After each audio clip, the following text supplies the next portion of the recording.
आतंकवाद के मुद्दे पे यदि कांग्रेस और यूपीए कहे कि वो मोदी सरकार से बेहतर काम कर रही है, तो इस पे मुझे एक पंक्ति याद आती है, एक शेर याद आता है कि सच जरा सा घटे या बढ़े तो सच सच न रहे,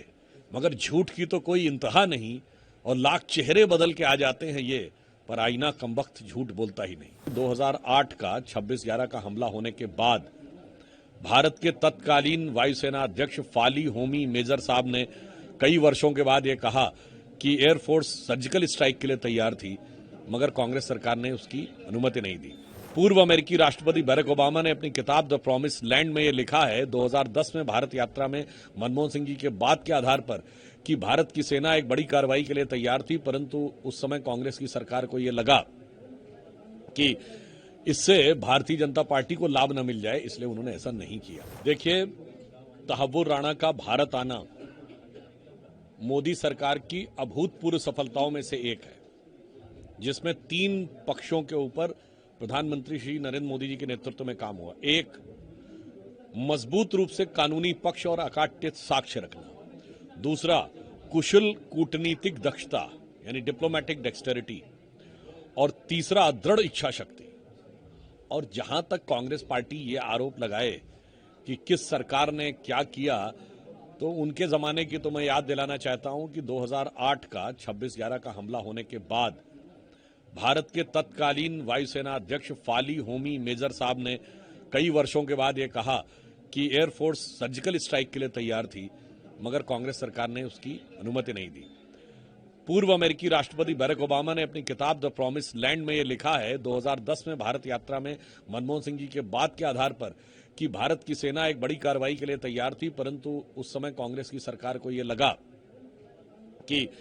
इससे भारतीय जनता पार्टी को लाभ न मिल जाए, इसलिए उन्होंने ऐसा नहीं किया था।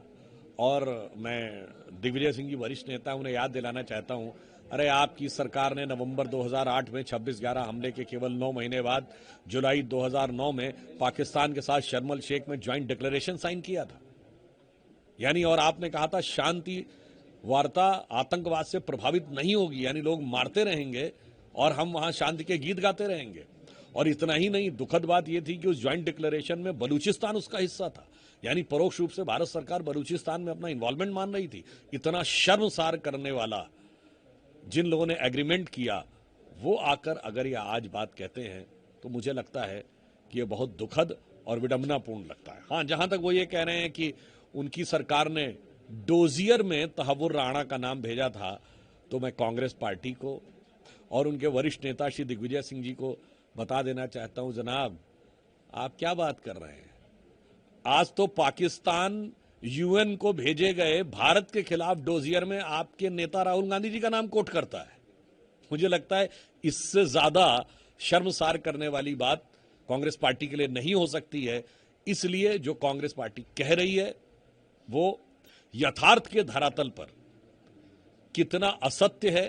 ये साफ हो जाता है। तो उनके इस बयान को मैं एक पंक्ति में कहना चाहूंगा कि आतंकवाद के मुद्दे पे यदि कांग्रेस और यूपीए कहे कि वो मोदी सरकार से बेहतर काम कर रही है, तो इस पे मुझे एक पंक्ति याद आती है, एक शेर याद आता है कि सच जरा सा घटे या बढ़े तो सच सच न रहे, मगर झूठ की तो कोई इंतहा नहीं और लाख चेहरे बदल के आ जाते हैं ये, पर आईना कमबख्त झूठ बोलता ही नहीं।